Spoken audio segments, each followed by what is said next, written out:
Hello friends, आज जो है ना हम लोग पढ़ने वाले हैं दो चर वाले रैखिक समीकरण।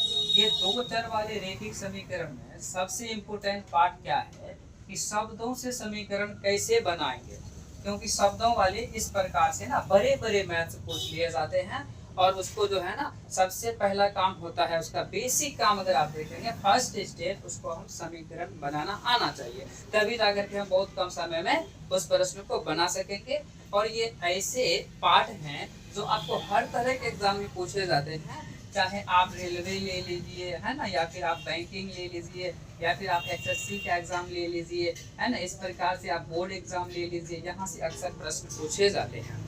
तो आज जो है अक्सर बच्चों का प्रॉब्लम से रहता है, जब इस पर बड़े बड़े मार्क्स आ जाते हैं तो वो क्या है कि फर्स्ट स्टेप ही नहीं बना पाते हैं, जिनकी वजह से क्या होता है तो वो ऐसे प्रश्न को या तो छोड़कर चले जाते हैं, या अगर बनाते भी हैं तो समीकरण मिस्टेक रहने की वजह से पूरा का पूरा मैथ गलत हो जाता है, ठीक है ना, या फिर समीकरण मिस्टेक रहने की वजह से इसमें ज्यादा टाइम लग जाता है। तो आज हम बिल्कुल बेसिक से जीरो से जो है ना इस चीजों को हम सिखाने वाले हैं, है ना।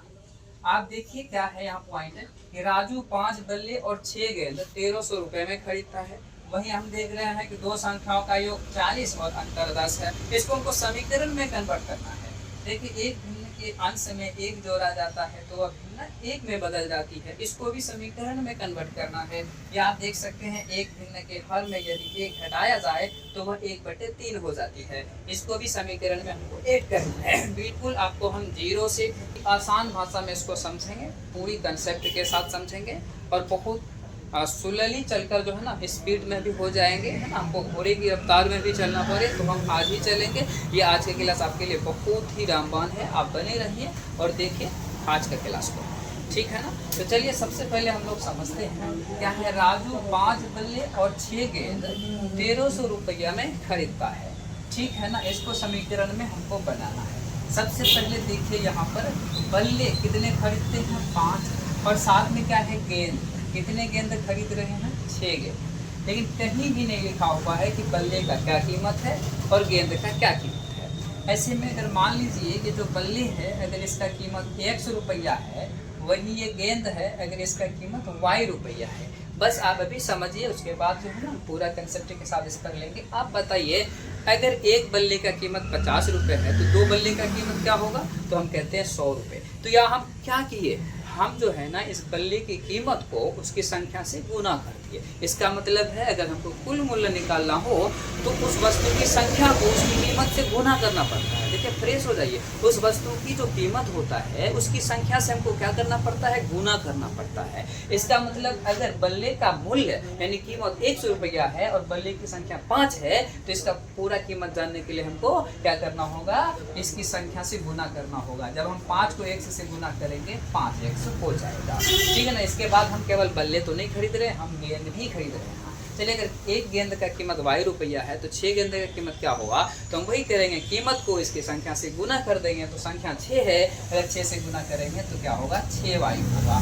टोटल हमसे कितना रुपये लिया जा रहा है, तो हम कहेंगे कि 1300 रुपया हमसे लिया जा रहा है। तो दोनों मिला के लिया जा रहा है, इसलिए आप क्या कीजिए बल्ले की कीमत को और टोटल गेंद की कीमत को जोड़ दीजिए, कितना हो जाता है 1300। देखिए ये आराम से समीकरण बनकर रेडी है। बस इसी प्रकार से हमको समीकरण बनाना आना चाहिए। देखिए फर्स्ट स्टेप है, अगर आप फर्स्ट स्टेप सही से बना पाते हैं तो इसका मतलब है कि आप आगे कुछ भी बना पाएंगे, है ना। अगर आप 10th के विद्यार्थी हैं तो आपके लिए भी बहुत ही ज़्यादा बेस्ट है, क्योंकि यहाँ से आपको 10th में भी जो है ना ऑब्जेक्टिव में भी प्रश्न पूछे जाते हैं, सब्जेक्टिव में तो यहाँ से 2-3 प्रश्न रहते ही रहते हैं, इसलिए आपको इस पर ज़्यादा ध्यान देने की ज़रूरत है, ठीक है ना विद्यार्थी जी। चलिए हम देखते हैं अगला पॉइंट है, मेरा दो संख्याओं का योग 40 और अंतर 10। यहाँ पे दो संख्या के बारे में बात हो रही है, यानी कितने अंकों की संख्या है, यहाँ पे इस तरह की बातें नहीं हो रही है। इसका मतलब दो संख्या है, वो संख्या कुछ भी हो सकता है, वो 2 अंक के भी हो सकते हैं, 3 अंक के भी हो सकते हैं, है ना। तो हमको यहाँ पे डिजिट पर नहीं जाना है, बस दो संख्या, लेकिन हमको मालूम नहीं है भाई वो संख्या कौन है। चलिए अगर एक संख्या को हम x मान लेते हैं और दूसरी संख्या को हम y मान लेते हैं। एक संख्या x है, दूसरा संख्या y है, कह रहा है इसका योग कितना है 40। बस सिर्फ आप योग कर दीजिए, कितना हो गया 40। देखिए पहला वाला समीकरण रेडी। अब अंतर भी तो कह रहा है, किसका अंतर है, तो वही दो संख्याओं का। तो एक संख्या है आपका x और दूसरा संख्या है y, अंतर बोले तो घटा दीजिए तो कितना हो जाएगा 10। इस प्रकार से आप देख सकते हैं आराम से दो संख्याओं का योग भी बन चुका है और दो संख्याओं का अंतर 10 को भी बन चुका है। बस आपको समीकरण बनाने के लिए आ गया तो फिर एक्स वाई का मान निकालना बिल्कुल आसान हो जाता है। आपको ऐसे अगर पूछ लिया जाए वो संख्या क्या होगा, है ना, आप देखिएगा सेकेंड में इसको बना सकते हैं। देखिए वाई प्लस माइनस से काट दीजिए, है ना, ये मिलकर क्या हो जाएगा तो 2x हो जाएगा, ये मिलकर क्या हो जाएगा 50 हो जाएगा। 2 से इसको काट दीजिए, हो गया देखिए 25। इसका मतलब जो है ना यहाँ x का मान निकल चुका है 25। अगर आपको y पूछ लिया इसके बाद आप क्या कर सकते हैं, जैसे 40 है यहाँ क्या देखते हैं x और y मिला के 40 है। अगर x अकेले 25 है तो y कितना होगा, तो 40 में 25 घटा दीजिए, आराम से आप कह सकते हैं 15, आराम से कह सकते हैं 15। लेकिन अभी इस पर आपको नहीं जाना है ना, अभी हमको समीकरण सीखना है और भी बहुत सारे एग्जाम्पल से लेकर के हमको बेसिक से सीखना है। देखिए जैसे यहाँ पर दे दिया है एक भिन्न के अंश में एक जोड़ा जाता है तो वह भिन्न एक में बदल जाता है। कोई एक भिन्न है उसका अंश में एक जोड़ा जाता है, ठीक है, हम सबको पता है। समझिए, ध्यान से समझिएगा, जो भिन्न होता है ना ये क्या होता है, अंश और हर के रूप में लिखा जाता है। हम ये भिन्न को p/q के रूप में लिखते हैं, ऊपर वाले अंश होगा, नीचे वाला हर होगा। अब सवाल है कोई भिन्न पता तो नहीं है ना, तो हम मान सकते हैं चलो वह भिन्न x और y होगा, x और y होगा, है ना, आंसर हर के रूप में तो हमको लिखना ही पड़ेगा।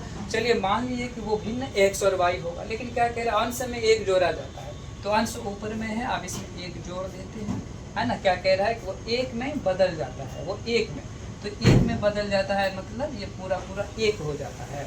तो इस प्रकार से आप क्या कर सकते हैं, मैंने इसको समीकरण भी बनाना है, ऐसे नहीं रख सकते तो इसके नीचे कुछ नहीं तो आप एक रख सकते हैं। आराम से आप कह सकते हैं इसको 1 से गुना करिएगा तो x + 1 और y को 1 से गुना कीजिएगा y। अगर आप अगला स्टेप लें तो x y इधर भेजेगा ना -y, 1 को उधर भेजेगा तो -1। इस प्रकार से देखिए आपका समीकरण तैयार हो चुका है। अब इस प्रकार से इसका समीकरण बिल्कुल कम समय में निकाल सकते हैं। अगला है देखिए कोई भिन्न है, इसके हर में एक घटाया गया, तो आप तो अभी सीखे हो कि भिन्न क्या होता है, x/y होता है, हर में एक घटा दिया जाए किस में बदल जाता है तो 1/3 में बदल जाता है।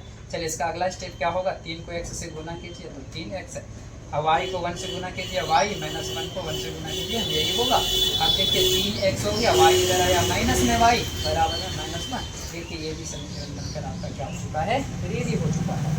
तो इस प्रकार से आपको बता दें कि इस प्रकार के कोई भी शब्दों वाले मैथ्स होते हैं, खास करके दो चर वाले रैखिक समीकरण में शब्दों वाले मैथ्स होते हैं, इसका सबसे पहला काम होता है, फर्स्ट स्टेप होता है समीकरण कैसे बनाएं।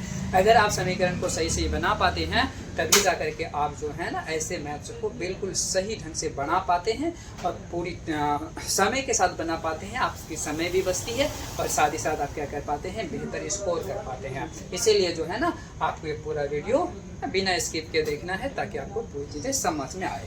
चलिए इसको हम क्या करते हैं, साफ करते हैं। आप चाहें तो इसका स्क्रीनशॉट ले सकते हैं। चलिए ठीक है, चलिए हम देखेंगे, मान लीजिए कोई रोहन नाम का लड़का, ठीक है ना। अब ये रोहन क्या करता है, ये 3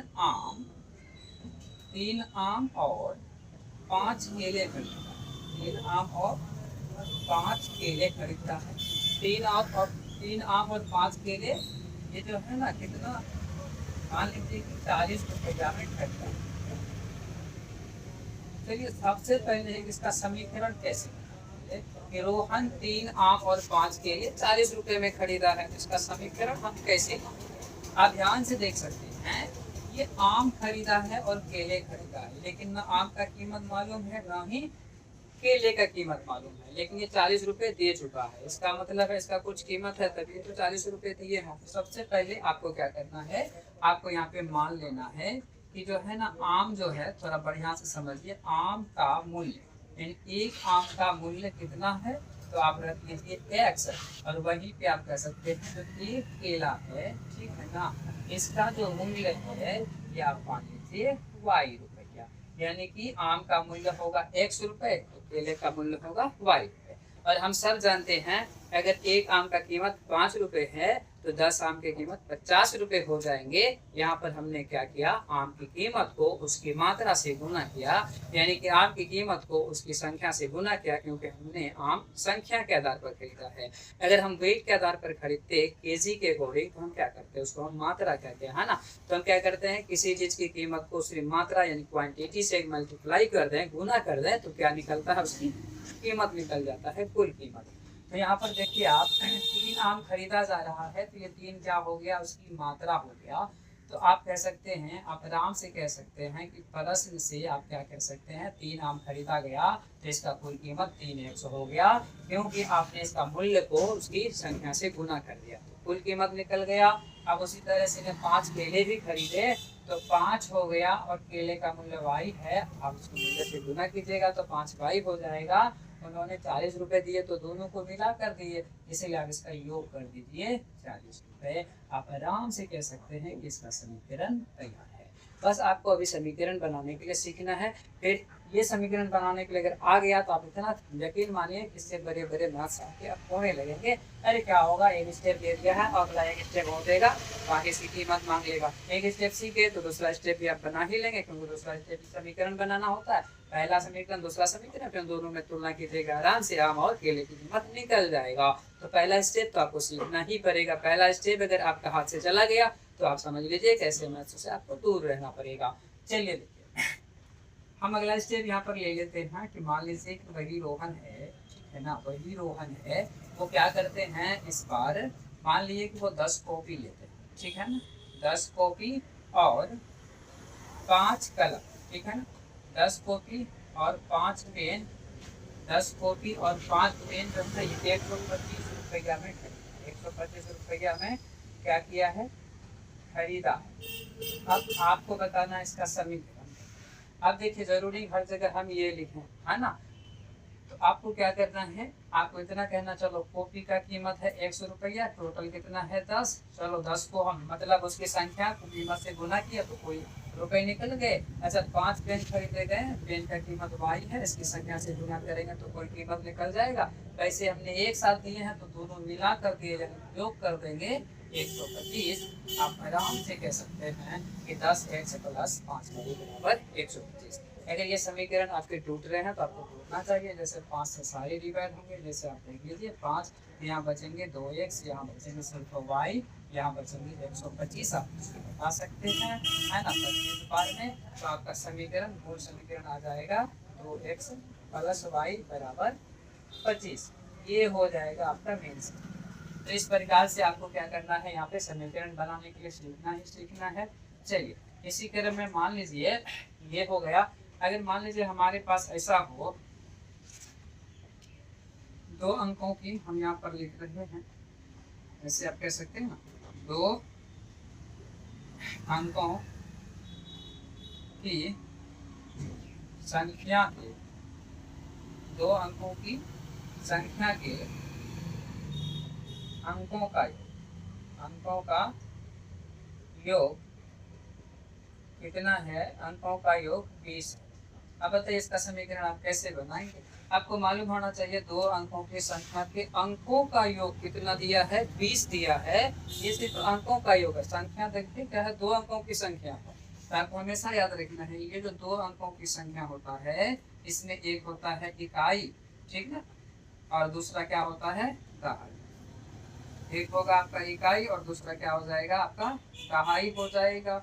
यानी कि मान लीजिए कि एक मान लेते हैं कि आपका इकाई 1 है और दहाई आपका 20 है, और जब इसको 1 करते हैं तो ये संख्या क्या हो जाता है, 21, यानी इकाई अंक 1, दहाई अंक आपका क्या हो जाता है, 2 हो जाता है। यही हो जाता है ना। अभी आपको यहाँ पे समझना है, आराम से समझना है। देखिए हमेशा से यहाँ पे क्या होता है, जो इकाई अंक है, इसी नंबर को जो है ना, जैसे इसलिए है समझने के लिए करते हैं। तो इसमें क्या होता है, जो इकाई अंक है पहला वाला, इकाई अंक को 1 के साथ मल्टीप्लाई होता है, और जो दहाई अंक होता है इसके साथ 10 का गुना होता है। अब ध्यान से देखिएगा, अगर हम 2 को 10 से गुना करते हैं 20, 1 को 1 से गुना करते हैं 1, एक के जोड़ने पर आपका 21 आ जाता है। तो आपको यही बातें फ्रेश करके रखना है, याद रखना है, ध्यान में रखना है इकाई अंक के साथ 1 का गुना, दहाई अंक के साथ 10 का गुना। ऐसा हम क्यों कह रहे हैं? क्योंकि समीकरण बनाने में इसका यूज होगा। आप ध्यान से देख सकते हैं कि मान लेते हैं कि इसका इकाई अंक है, देखिए इकाई अंक अगर हम मान लें, इकाई अंक इसका हम मान लेते हैं y, और दहाई अंक इसका मान लें हम लोग, दहाई अंक इसका हम लोग मान लेते हैं x। तो अब आपको बताना है वो संख्या क्या होगा। तो वह संख्या आप आराम से निकाल सकते हैं भाई। क्या बोला? इकाई अंक y है, तो y का गुना 1 से होगा तो y ही हो जाएगा। फिर उल्टा ये प्लस है ना, उल्टा ये प्लस, दहाई अंक x है तो इसको हम 10 से गुना करते हैं, यानी 10x। तो वो संख्या आपका क्या निकल चुका है? वो संख्या है आपका 10x प्लस y। लेकिन याद रखिएगा आपको समीकरण क्या बोल रहा है कि दो अंकों की संख्या के अंकों का योग 20। इसका मतलब यहाँ पे अंक एक x है, दूसरा y है।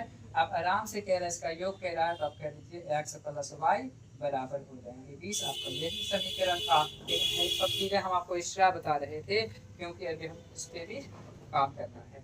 ठीक है, दो अंकों की संख्या, एक अंक को, इकाई अंक को मान लिया x और दहाई अंक को मान लिया y। तो अब आराम से दोनों को जोड़ दीजिए, x प्लस y बराबर जितना कह रहा था उतना आप कह दीजिए, है ना, मसला खत्म था। इस तरह से जो है ना आप इसका क्या हो गया? समीकरण हो चुका है।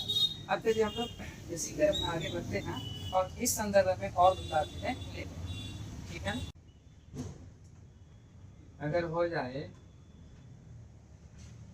दो अंकों की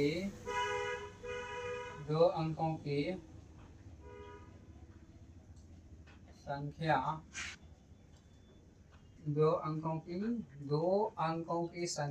दो अंकों की संख्या के अंकों का, दो अंकों की संख्या के अंकों का अंतर 10 है। अगर हमको इसको समीकरण में बनाना है तो हम क्या करेंगे? दो अंक है ना, तो आप कह सकते हैं कि इसमें इकाई अंक चाहिए, क्या हो गया? x। हम दहाई अंक क्या मान लेंगे? तो दहाई अंक हम मान लेंगे y। अगर हमको संख्या पूछ लेता कि तो वह संख्या है ना, संख्या क्या होगा? तो अभी हमने जाना इकाई अंक को 1 से गुना करेंगे, तो 1 से गुना करेंगे x को तो 1 से रहेगा, प्लस दहाई अंक को 10 से गुना करते हैं, 10 गुना y, 10 y। तो आपका ये तो संख्या है, लेकिन हमको क्या निकालना है? अंकों का अंतर। ये अंक है हमारा, एक x दूसरा है y। तो x माइनस वाई बराबर क्या हो जाएगा? 10। ये आपका समीकरण हो चुका है। ये आपका क्या हो चुका है? समीकरण हो चुका है। फिर इसी क्रम में जो है ना और हम लोग बनाते हैं। ऐसे आपको आ सकता है दो संपूरक कोणों में, बड़ा कोण, क्या कह रहा है? बड़ा कोण छोटे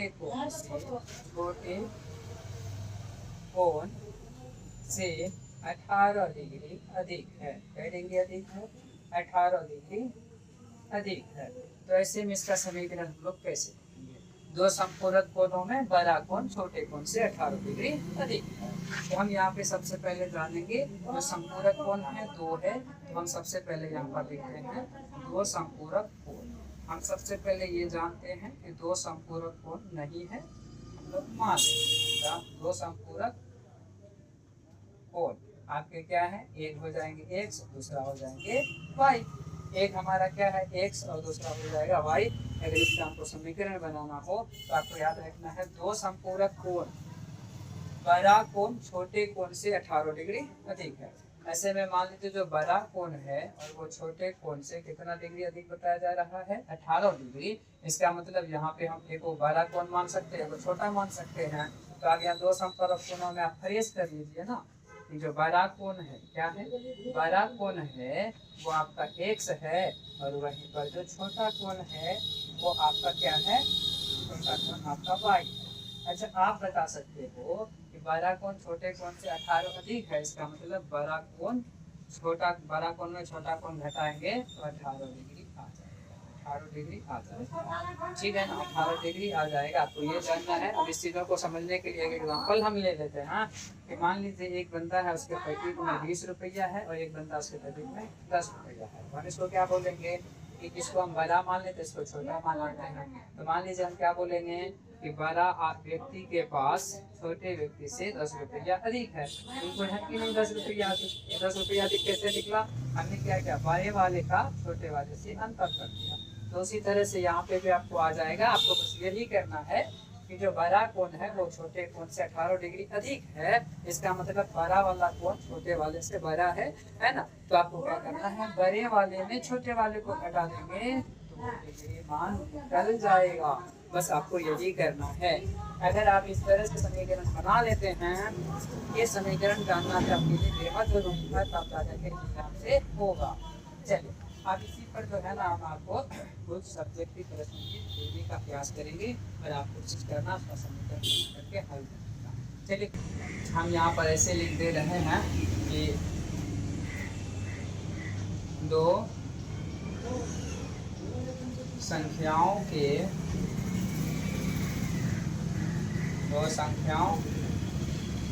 का योग 20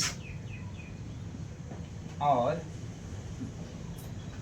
अंतर 3, अंतर कितना हो जाएगा,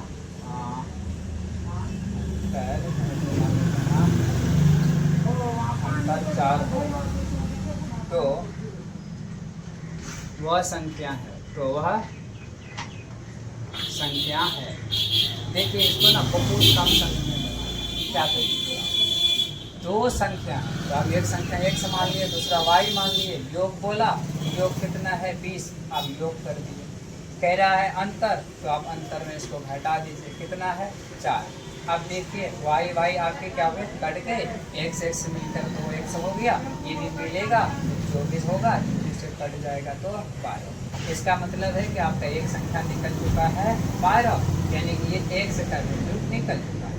y निकालना हो तो आपने क्या देखा, x और y मिला करके 20, x y मिला करके 20 है। अगर अकेले x निकल गया है 12 तो y कितना होगा। अब देखिए ये 12 प्लस में उधर गया, माइनस में घटेगा, इसका मतलब हो गया 20 में, अगर इसको हम घटा दें 12 को तो 8 निकल जाएगा। यानी कि एक संख्या आपका 12 है, दूसरा संख्या आपका 8 है। इस प्रकार से जो है ना, बिना इसको सोल्व किए आगे बढ़िए ज़्यादा समय दिए आप x y का मान निकाल सकते हैं, ठीक है ना। अब इस प्रकार से आप देखिए, अब जाइएगा अपने बुक में जाकर के अन्य प्रश्न बन, इसी तरह से आप ट्राई करिएगा, आपसे ज़रूर बनेगा, है ना। बिल्कुल हम लोग जीरो से समझने का प्रयास किए थे, एक आइडिया था। अब इसी तरह से काम करिएगा तभी जाकर के चीज़ें होंगी। बहुत सारे सोर्सेज हैं आपके पास, उन सोर्सेज के माध्यम से आप इनको सीखने का प्रयास करिएगा, आगे बढ़िएगा, है ना। चलिए यहीं पर देखिए एक और दे देते हैं, दो संख्याओं का योग, मैं कह रहा हूँ दो संख्याओं का योग कितना है, चलो 20 दे दिया, ठीक है ना। और कह रहा हूँ गुणनफल, और क्या कह रहा हूँ, और गुणनफल, इसमें जो है ना गुणनफल डाल देगा, और गुणनफल डालने के बाद क्या कर दिया, 96, तो वह संख्या है, पूछ लेगा तो वह संख्या है। तो आप क्या करेंगे, तो आपको पूछ लिया ना, दो संख्या, एक संख्या x दूसरा संख्या y, ऐड कर दीजिए 20, समीकरण 1 मान लीजिए, गुणनफल बोला तो x को y से गुना कीजिएगा, x y कितने हो गए, तो 96। अब देखिए ये कैसे बनेगा, आप इसको आराम से बना सकते हैं। जैसे मान लीजिए x रखना है तो ये 96, y इधर आया तो बटे में, यही मान आपको क्या करना है, x की जगह आपको बैठा देना है। चलिए अगर हम यहाँ x के जगह बैठा देते हैं 96 और बटे में y, फिर प्लस में y, फिर प्लस में 20। अब बताइए इसका एलसीएम हो जाएगा ना, यहाँ पे 96, यहाँ पे हो जाएगा y², है ना, प्लस में 20। इस प्रकार से आप उसका समीकरण बना लीजिएगा, है ना। क्या हो जाएगा, y का स्क्वायर प्लस 96 प्लस 20y, आराम से निकल हो जाएगा। देखिए y का स्क्वायर ये इधर आएगा 20y प्लस 96 बराबर 0। इस प्रकार से आप इसका शून्य निकालिएगा, यानी y की वैल्यू क्या हो जाएगी, फिर उनसे आप वैल्यू निकाल लीजिएगा। बिल्कुल ईजी है ना। आपको गुणनखंड आता होगा, क्योंकि आज का टॉपिक हमारा गुणनखंड नहीं है, बस हम आपको एक आइडिया दे रहे थे, और इसी तरह से आपको चलना है, आगे बढ़ना है, काम करना है। अगर आपको इसमें और भी कोई दिक्कत है या आगे और भी जाने का आपको प्रयास है तो आप बोलिएगा, है ना, कमेंट बॉक्स में कहिएगा कि हमको इस पर पढ़ना है। और इस पर जो है ना उस टाइप का मैसेज पढ़ना है जो एग्ज़ाम से रिलेटेड होते हैं, जो एग्ज़ाम में पूछे जाते हैं। तो बेसिक क्लास था, है ना, पूरी बेसिक क्लास था। एग्ज़ाम से रिलेटेड क्वेश्चन करा दीजिए सर, एग्ज़ाम से रिलेटेड इस टॉपिक का एग्ज़ाम से रिलेटेड क्वेश्चन अगर आप चाहते हैं तो कमेंट बॉक्स में आप लिखेंगे। ज़रूर है कि इसका जो हम अगला क्लास लेकर आएंगे तो एग्ज़ाम से रिलेटेड ही क्वेश्चन होगा, है ना, ज़रूर होगा। चलिए आज का क्लास यहीं तक, धन्यवाद।